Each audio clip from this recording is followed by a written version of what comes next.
Developing story unfolding around our borders. U.S. Customs officials are detaining people, including families with children, at bridge crossings for up to 2 weeks at a time.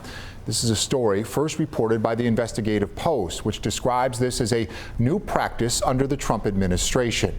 It appears these ramped up immigration enforcement efforts aren't just here in our region. Advocates and politicians are also calling out an incident in the Thousand Islands region late last month. A mother and her 3 children were reportedly detained by ICE following a raid at a farm. Agents are accused of entering a home on that property without a warrant, where they found that family. The governor describing it as plain cruel. Tonight, 7 News senior reporter Maki Becker is taking a closer look at what's reportedly happening here at home.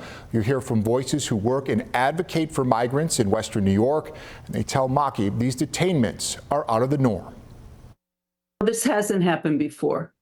This is a new policy. It seems tied to the current administration. Families with children detained at Canadian border crossings right here in Western New York. According to a report from the Investigative Post, the families are being held in cells for as long as 2 weeks. It doesn't seem like the norm, and it doesn't seem like the way to treat people. Now, we don't know a lot of details as to how many families, how many children are involved, but we are hearing that these detentions are taking place at all of the major crossings into Canada from Western New York, including the Peace Bridge. Detaining people at the border, detaining families at the border, having it happen so chaotically and with a lot of fear, that is new. I spoke with Sherry Darrow, board president of Justice for Migrant Families. They provide legal representation to migrants. The facilities where people are being held, of course, were not really set up for any kind of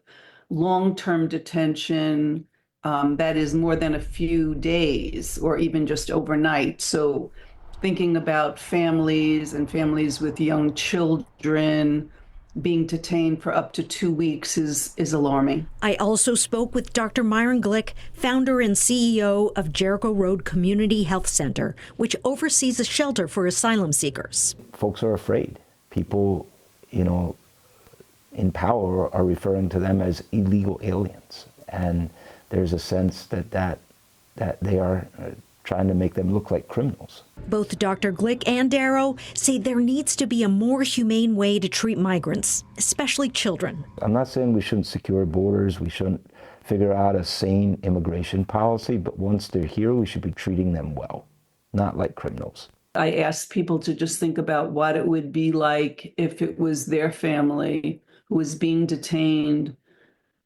for seeking to build a good life for their families. Maki Becker, 7 News, Buffalo.